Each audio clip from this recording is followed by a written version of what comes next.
Speak to Tanya Hassan. She's a paediatric intensive care and humanitarian doctor with MSF. Tanya, thank you very much for being with us. Can we start with the news that we've had from MSF tonight, that some of your doctors have got through the Rafah crossing today? What can you tell us about that? Yeah, I just want to clarify, I'm not speaking on behalf of Doctors Without Borders today. I do work for them, but in this interview, I'm not speaking on their behalf. Okay. I can confirm that 22 members of Doctors Without Borders have successfully crossed the Rafah border, but I can't comment further. Could you tell us, I mean, obviously you work with them and you know them well. Can you tell me what the situation is in Gaza right now for those who stayed behind? So my relationship with the Gaza Strip over the last 10 years has been as a teacher, not through MSF. I go and I train with a group of physicians and surgeons from Oxford University. I also do work for MSF and I speak on their behalf for the international community on this particular issue. So what I will be referring to in the rest of this interview with you is my relationship with colleagues in Gaza who don't necessarily work for MSF. Okay. I have a long-standing relationship with the medical community in the Gaza Strip through my training trips over the last decade. And are you in contact with them? Are you in regular contact? I am. With them? And what are they telling you? So I just want to say it's a very hard act to follow after listening to Biden's speech because, you know, what I'm about to tell you just seems so such a shock compared to the rest of the narrative that I've been listening to, waiting for my interview. This is an avalanche of human suffering that's 100% man-made. It is the worst humanitarian catastrophe I've experienced in my lifetime and in my growingly long career in humanitarian medicine. And it's burning through the hearts of every single humanitarian that I know. You know, I'm going to paint a picture for you of the degree of suffering that we're seeing. People keep asking me about medical aid and hospitals and the situation of the hospitals. The entire hospital healthcare system collapsed almost a week ago. It was announced on TV for the whole world to see. And in that week, there has been indiscriminate bombardment. And I don't even know if indiscriminate is the right term because it's targeting healthcare facilities, ambulances, churches, mosques, schools, refugee camps, densely populated refugee camps, wiping out entire families in a second, entire multi-generational extended families in a second. There are almost 1,000 families in the Gaza Strip who have had at least 2 members of their family, at least 2 members killed in the last 3 weeks. There are almost 4,000 children who have been killed and identified, excluding almost 1,000 children whose bodies are still trapped under the rubble.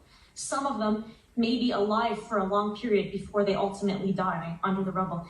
And I'm sorry if there are any young children watching this, perhaps this is a good time to ask them to leave the room, but I think it's important that I paint a picture, particularly when I'm following a news narrative that almost dismisses this avalanche of suffering that is unprecedented in modern times.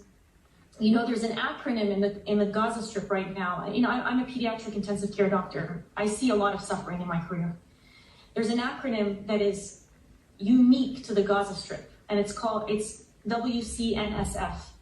Wounded child, no surviving family. Children, and it is used not infrequently in the last 3 weeks. It was coined in the last three weeks. One physician told me a few days ago that a little girl came in wounded and she had a piece of paper in her pocket that she handed to him. He sent me a picture of the piece of paper. It had 27 names on it. And she said, "These are the members of my family that were with me in my home. Please look for them.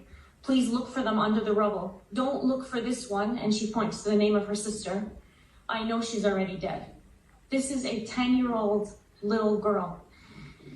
Wounded child, no surviving family should not exist as an acronym. And to follow President Biden as he continues to justify and to warmonger, all I can say is this has to stop. It's a collective stain on our humanity. It's a stain on our collective humanity. Tanya, let me ask you, you paint such a vivid and horrific picture. You really do, and I understand that these are your friends who you've worked with and how difficult that must be. You're not alone. I've been hearing today reading testimony today from Philip Lazzarini, who's the Commissioner General of UNRWA. He's been speaking to the UN Security Council. He said this: the sanitary conditions are appalling. People live on very little bread and whatever is left of some water. 70 of their staff members have been killed, and they are looking after 670,000 people in their refugee centres. Is there any sign from what you're hearing of a humanitarian pause or pauses that could be negotiated? I'm not a politician, but the word pause to me makes no sense. You know, you pause to nourish and hydrate a population before you kill them. It just doesn't make any sense for me. You stop the bombardment. That is what the entire global community should be pushing for and should be insisting on.